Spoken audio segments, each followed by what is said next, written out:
മനോജ് വെള്ളനാട് ഒരു വലിയ മാതൃകയാണെന്നാണ് എനിക്ക് തോന്നുന്നത്. നമ്മളൊരു മനസ്സിലൊരു ആഗ്രഹം തോന്നിയാൽ ലോകം മുഴുവൻ ആ ആഗ്രഹം സാധിച്ചു തരാൻ നമ്മുടെ കൂടെ നിൽക്കുമെന്ന് എല്ലാവരും ആവർത്തിച്ച് പറയുമെന്നല്ലാതെ അങ്ങനെ ആരും ശ്രമിക്കാറില്ല. ചിലർ ഭയങ്കര നിരാശരാകും, ഡിപ്രഷൻ ഉണ്ടാകും, പിന്നെ അതിന് മരുന്ന് കഴിക്കുക. അങ്ങനെയല്ലാതെ നമ്മുടെ ജീവിതത്തിൽ നമ്മുടെ ലക്ഷ്യം നിറവേറ്റാൻ നല്ല മാർഗങ്ങളിലൂടെ ഏത് പരിശ്രമവും, ഏത് കഠിനശ്രമങ്ങളും, എന്തെല്ലാം പരാജയങ്ങളും, എന്തെല്ലാം തിരിച്ചടികളും ഉണ്ടായാലും അതിനെല്ലാം അതിജീവിക്കാനും നേരിടാനുമുള്ള ഒരു കരുത്തുണ്ടാവുകയും നമ്മളത് നേടിയെടുത്തതിന് ശേഷം നമ്മളത് ആഘോഷിക്കാതെ, അത് ആസ്വദിക്കാതെ അതൊരു ചുമതല എന്ന നിലയിൽ നിർവഹിച്ചു പോകുന്നയാളാണ്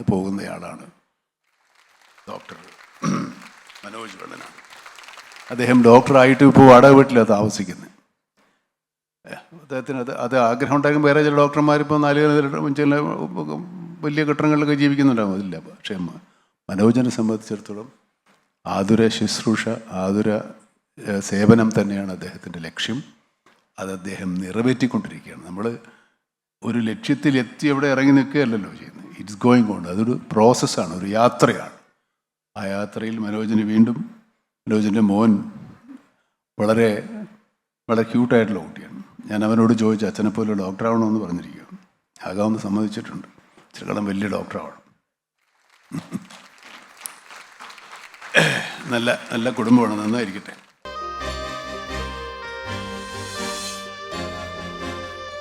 ഉൾനാട്ടിൽ ജനിക്കുക, വളർത്തി വലുതാക്കാൻ അമ്മ മാത്രമാവുക, ചെറു ജോലികൾ ചെയ്ത് അമ്മ വളർത്തുക. അങ്ങനെയുള്ള ഒരു കുട്ടി എവിടെ വരെ എത്തും? അവൻ ഓലപ്പുരയിലിരുന്ന് സ്വപ്നം കാണും, സർക്കാർ സ്കൂളിൽ പഠിക്കും,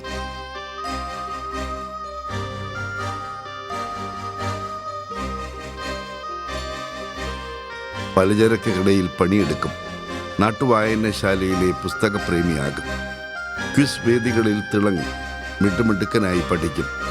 കാലം അവൻ്റെ ശിരസിൽ സൂപ്പർ സ്പെഷ്യാലിറ്റി ഡോക്ടറുടെ രജത കിരീടമണിയിക്കും.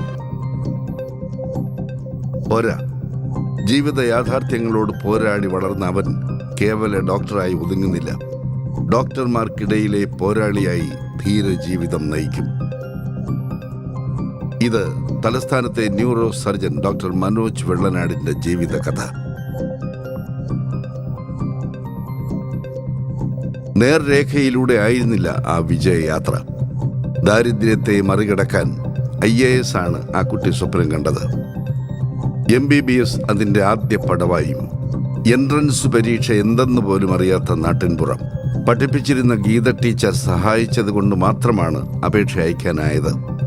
+1, +2 കാലത്ത് സ്പോൺസർ ചെയ്ത ഗ്രാമത്തിലെ ഒരു നല്ല ശമരിയക്കാരൻ ആ ഘട്ടത്തിൽ പിൻവാങ്ങി. ഫീസ് കൊടുക്കാനില്ലാതെ എൻട്രൻസ് പരിശീലനം മുടങ്ങി. കോച്ചിങ് ഇല്ലാതെ തനിയെ പഠിച്ച് എൻട്രൻസ് എഴുതി. ആദ്യ അറ്റംപ്റ്റിൽ എഞ്ചിനീയറിംഗേ കിട്ടിയുള്ളൂ. വീട്ടിലെ ദാരിദ്ര്യം അറിയുന്ന എല്ലാവരും എഞ്ചിനീയറിംഗിന് പോകാൻ നിർബന്ധിച്ചു. മനോജ് അത് തള്ളി. 2ാം ചാൻസിൽ MBBS പ്രവേശനം നേടി. പഠിപ്പിന് മാത്രം ഇടമുള്ള എറണാകുളം മെഡിക്കൽ കോളേജിൽ മനോജ് പഠിക്കാനെത്തിയപ്പോൾ ഒരു സാംസ്കാരിക മാസിക പിറന്നു, ക്യാൻവാസ്. മനോജ് പഠിപ്പ് കഴിഞ്ഞിറങ്ങിയപ്പോൾ അത് നിലച്ചു.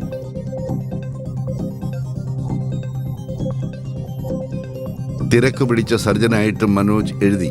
2 കഥാസമാഹാരങ്ങളുടെ ഒരു ശാസ്ത്ര പുസ്തകത്തിന്റെ രചയിതാവായി. അവ പുരസ്കാരങ്ങളും നേടി.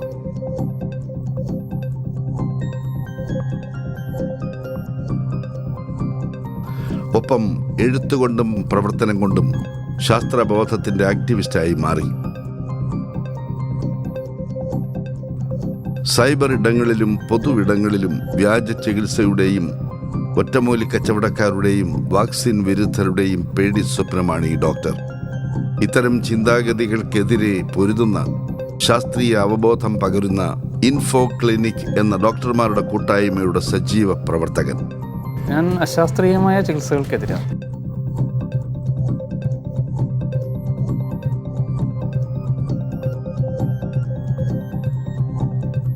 കഴിഞ്ഞ ദിവസം ഒരു വീഡിയോ ഞാൻ കണ്ടിരുന്നു. ഇപ്പോൾ വീട്ടിൽ പ്രസവിച്ച ആൾക്കാരുടെ സംഗമം, അത് ലോട്ടറി എടുക്കുന്ന പോലത്തെ ഒരു സംഗതിയാണ്. അത് ലോട്ടറി എടുക്കുന്ന അപൂർവം ആൾക്കാർക്ക് മാത്രമേ ലോട്ടറി അടിക്കുള്ളൂ. അടിക്കുന്ന കാര്യങ്ങൾ മാത്രമേ നമ്മൾ പുറത്തറിയുള്ളൂ. സംസ്ഥാനത്തെ എണ്ണം പറഞ്ഞ സ്വകാര്യ ആശുപത്രിയിലെ ജോലി വിട്ട് അല്പനാൾ മുമ്പ് സർക്കാർ മെഡിക്കൽ കോളേജിലെത്തിയ വ്യത്യസ്തൻ.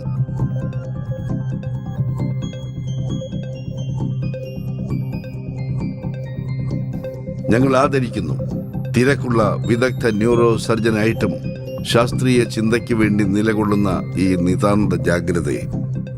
എല്ലാ സംവേദനോപാധികളും ഉപയോഗിച്ച് ആരോഗ്യ രംഗത്തിനായി ഈ ആക്ടിവിസ്റ്റ് നടത്തുന്ന നിത്യ പോരാട്ടത്തെ. ആധുനിക വൈദ്യം എന്ന നക്ഷത്ര ലോകത്ത് പ്രതീകം പോലെ നിൽക്കുന്ന ഈ നാട്ടിൻ പുറത്തുകാരനെ കൈരളി പ്രത്യേക ഡോക്ടേഴ്സ് പുരസ്കാരം ഡോക്ടർ മനോജ് വെള്ളനാടിന്.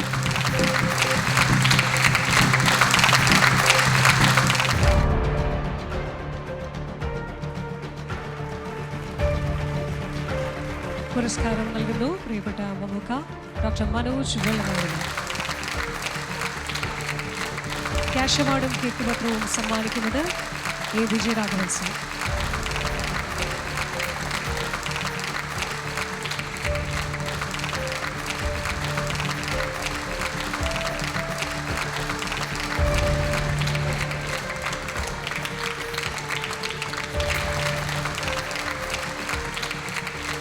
നന്ദി. മറുപടി പ്രസംഗത്തിനായി ഡോക്ടർ മനോജ് വെള്ളനാടിനെ ക്ഷണിക്കുന്നു. അതിനു മുൻപ് ഡോക്ടർ മനോജ് വെള്ളനാട് ലഭിച്ച ക്യാഷ് അവാർഡ് കുളത്തൂരുള്ള എഡ്യൂകെയർ എന്ന സ്ഥാപനത്തിലേക്ക് ഡൊണേറ്റ് ചെയ്യുമെന്ന് അറിയിച്ചിട്ടുണ്ട്. വേദിയിലും സദസ്സിലുമുള്ള എല്ലാ വിശിഷ്ട വ്യക്തികൾക്കും എൻ്റെ സ്നേഹം, നമസ്കാരം. ഒരുപാട് സന്തോഷത്തോടെയും അഭിമാനത്തോടെയുമാണ് ഞാൻ ഇന്ന് ഈ കൈരളിയുടെ ഡോക്ടേഴ്സ് പുരസ്കാരം ഏറ്റുവാങ്ങുന്നത്. എൻ്റെ ഈ പ്രായത്തിൽ ഇങ്ങനൊരു പുരസ്കാരം കിട്ടുക, അല്ലെങ്കിൽ അതിനുവേണ്ടി പരിഗണിക്കപ്പെടുക എന്നത് തന്നെ വലിയൊരു അംഗീകാരമാണ്. സത്യം പറഞ്ഞാൽ ഈ അവാർഡ് എനിക്കാണെന്ന് ജസ്റ്റ് ഒരു മെസ്സേജിലൂടെ അറിയുമ്പോൾ എനിക്ക് ശരിക്കും സന്തോഷം അല്ല തോന്നിയത്. കാരണം എനിക്കെന്തിന് എന്നുള്ളൊരു തോന്നലായിരുന്നു. ഒരു തരം ഒരു എംബരാസ്മെൻ്റ് ആയിരുന്നു ആ സമയത്ത് ആദ്യം തോന്നിയത്. പിന്നീടാണ് അടുത്ത മെസ്സേജുകൾ ഇങ്ങനെ മുന്നിൽ വരുന്ന കൂട്ടത്തിലാണ് ഇത് സമൂഹത്തിൽ ശാസ്ത്രാവബോധം വളർത്തുന്ന അതിനുള്ള ശ്രമങ്ങളെ പരിഗണിച്ചുകൊണ്ടാണ് ഇത് അവാർഡ് എന്നൊക്കെ പറഞ്ഞുള്ള മെസ്സേജ് വരുന്നത്. അപ്പോഴാണ് കുറച്ചെങ്കിലും ഓക്കെ, ദൃശ്യം 2-ൽ നമ്മുടെ മുരളി ഗോപി പറയുന്ന പോലെ now it makes some sense എന്ന്. അതുപോലെ കാരണം കഴിഞ്ഞൊരു 12 വർഷത്തിലധികമായിട്ട് സോഷ്യൽ മീഡിയയിലൂടെയും അതിന് പുറത്തും മെഡിക്കൽ രംഗത്തെ അശാസ്ത്രീയതകൾക്കെതിരെ എഴുതുകയും പറയുകയും വാദിക്കുകയും തർക്കിക്കുകയും ഒക്കെ ചെയ്തുകൊണ്ടിരിക്കുന്ന ഒരാളെന്ന നിലയിൽ ആ കാര്യത്തിൽ എനിക്ക് കുറച്ചൊരു അഭിമാനമുണ്ട്.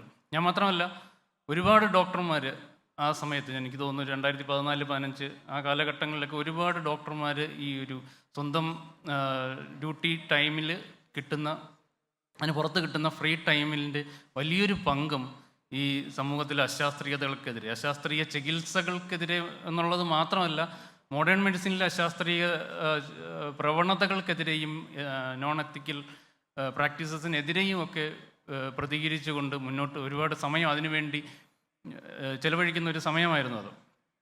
എന്നുവെച്ചാൽ ഇന്നത്തെ പോലെ ഈ സോഷ്യൽ മീഡിയയാണ് നമ്മുടെ പ്ലാറ്റ്ഫോം എങ്കിലും ഇന്നത്തെ പോലെ യൂട്യൂബിൽ നിന്നുള്ള വരുമാനമോ റീൽസിൽ നിന്നുള്ള വരുമാനമോ ഒന്നുമല്ല.